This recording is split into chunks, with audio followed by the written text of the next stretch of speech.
नमस्कार, मी क्षितिजा देशमुख. तुम्ही बघताय लोकमत.com. आज आपण एका अशा विषयावर बातचीत करणार आहोत किंवा चर्चा करणार आहोत. डॉक्टर सुनील वाशिमकर माझ्यासोबत आहेत आणि नागपूर मेडिकलशी संलग्नित असलेलं सुपर स्पेशालिटी हॉस्पिटल इथे एक शस्त्रक्रिया गव्हर्मेंट हॉस्पिटलमध्ये करण्यात आलेली आहे.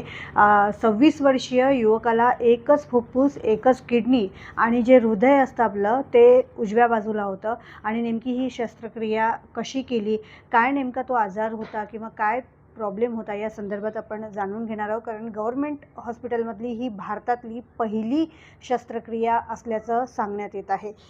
काय सांगाल डॉक्टर, नेमकी ही शस्त्रक्रिया जी आपण केलेली आहे, एक फुफ्फुस, एकच किडनी आणि आपलं हार्ट जे आहे ते उजव्या बाजूला, अशा प्रकारच्या केसेस याआधी पण तुम्ही हँडल केलेल्या आहेत का? आणि ही जी शस्त्रक्रिया केली यावेळी कुठल्या तांत्रिक आव्हानांना सामोरं जावं लागलं? नॉर्मली या तऱ्हेचे पेशंट्स तर आम्हाला भेटत नाही. म्हणजे हे बेसिकली हे असणं बेसिकली या तऱ्हेचे पेशंट आपल्याला भेटत नाही. फुफ्फुस नसणं, किडनी ॲबसेंट असणं आणि हृदय जे नॉर्मली आपलं लेफ्टकडे असतं ते राईट साईडला असणं ही इटसेल्फ ही खूपच रेअर गोष्ट असते नॉर्मल ह्युमन बिंग्समध्ये, नॉर्मल माणसांमध्ये. या पेशंटमध्ये हे असताना याला ही बिमारी झाली होती, एट्रियल फिब्रिलेशन, ज्याच्यामध्ये आपली हृदयाची गती जी 70-80 असते ती 140 जाते आणि त्यामुळे माणसाला जीवाचा धोका असतो, पॅरालिसिस अटॅक व्हायचे वगैरे चान्सेस असतात. तर हे आव्हानात्मक तर खूप होतं, कारण नॉर्मली आपलं जेव्हा हृदय लेफ्ट साईडला असतं तर आपण बरोबर कार्डियक स्ट्रक्चर्स वेगवेगळे चेंबर्स वगैरे लोकेट करून बरोबर थेरपी करू शकतो. पण या केसमध्ये हे पूर्णच्या पूर्ण डेक्स्ट्रो व्हर्जन होतं. दुसरीकडे असल्यामुळे, उजवीकडे असल्यामुळे आपल्याला ते चेंबर्स लोकेट करून त्याला सक्सेसफुल ॲब्लेशन करणं, त्याला सक्सेसफुल ट्रीटमेंट करणं हे खूपच आव्हान होतं आम्हा सगळ्यांसाठी.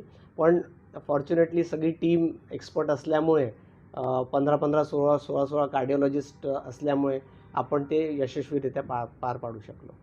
नक्कीच. ज्याप्रमाणे आपण बघतो की गव्हर्मेंट हॉस्पिटल म्हटलं की नॉर्मली लोकांचा पाहण्याचा दृष्टिकोन हा थोडा वेगळा असतो.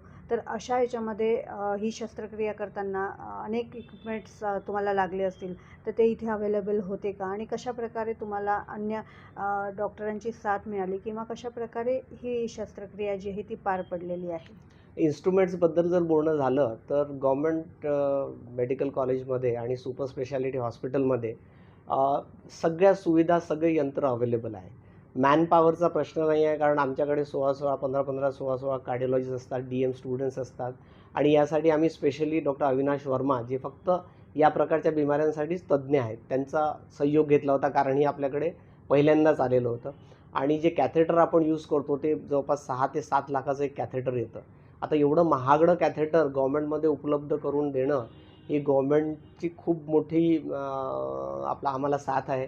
तसेच आमचे डीन जे खूप प्रोॲक्टिव्ह आहे क्लिनिकली, ते म्हणतात की आमच्याकडचा एकही पेशंट, गरीब पेशंटला ट्रीटमेंटच्या बगैर इथून पाठवायचं नाही, त्याला फ्री ऑफ कॉस्ट सगळं झालं पाहिजे.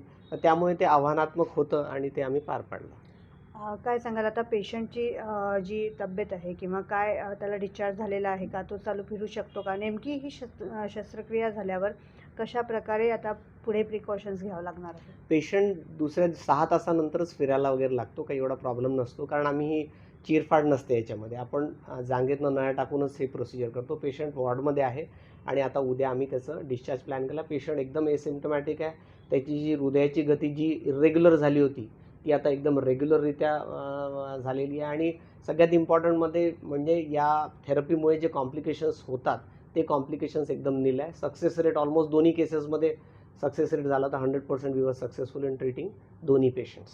नक्की. ज्याप्रमाणे तुम्ही आता सांगितलं की 6 ते 7 लाख रुपयाचं कॅथेटर आहे आणि ते गव्हर्नमेंटनी अवेलेबल करून दिलं, त्यामुळे तुम्ही ही शस्त्रक्रिया जी आहे ती करू शकले आहात. काय सांगाल, ही शस्त्रक्रिया गव्हर्नमेंट हॉस्पिटलमध्ये भारतात पहिल्यांदा झालेली आहे. तर गरीब रुग्णांसाठी अशा प्रकारे काही योजना आहेत का? कारण एवढ्या महागड्या ज्या ऑपरेशन्स असतात ते नॉर्मली लोकं नाही पे करू शकत.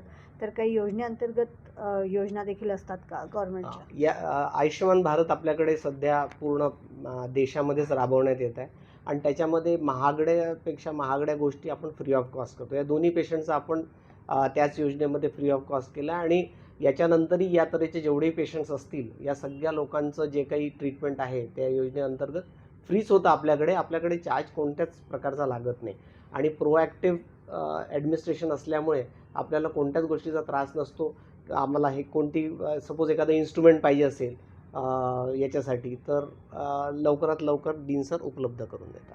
नक्कीच. यामध्ये काही रोबोटिक्सचा वगैरे वापर केला गेला होता का? आणि ज्याप्रमाणे आता ही शस्त्रक्रिया ही जटिल होती आणि भविष्यामध्ये अशा आणखीन ऑपरेशनसाठी काही वाव मिळेल का? म्हणजे ज्याप्रमाणे पाहण्याचा दृष्टिकोन लोकांचा आहे आता या शस्त्रक्रियेमुळे, तो वेगळा होईल का किंवा वाव मिळेल अधिक? नाही, सूचना माध्यमातून मी लोकांना हे सांगू इच्छितो, इथे गव्हर्मेंट हॉस्पिटलमध्ये सगळ्या सुखसुविधा असतात. पेशंटला बिलकुल त्रास होत नाही. वेटिंग लिस्ट वगैरे नावाचा बिलकुल प्रकार नसतो आपल्याकडे एवढं जास्ती टर्नओव्हर असतानाही आपले पेशंट बरेच सक्सेसफुल होऊन जातात आणि याच मार्फत याच्या पुढेही आपण अशाच शस्त्रक्रिया करून पेशंटचं मॅक्सिमम बेनिफिट करणार आहोत. नक्कीच. तर आपण बघितलं की भारतातील सरकारी दवाखान्यामध्ये पहिल्यांदा अशा प्रकारची शस्त्रक्रिया जी आहे ती झालेली आहे आणि ती यशस्वीरित्या जी आहे डॉक्टरांनी केलेली आहे. तर नक्कीच ही जी कामगिरी किंवा हे जे ऑपरेशन म्हणावं लागेल डॉक्टरांनी केलेलं कौतुकास्पदच आहे आणि नक्कीच पुढे देखील मेडिकल सारख्या सरकारी म्हणजे आपण नागपूरचं GMC जे आशियातलं सर्वात मोठं हॉस्पिटल म्हणतो, तर यामुळे कुठे ना कुठे आधुनिक तंत्रज्ञानातून रुग्णांना खरोखरच मोठी उमेद या ऑपरेशनमुळे मिळालेली आहे.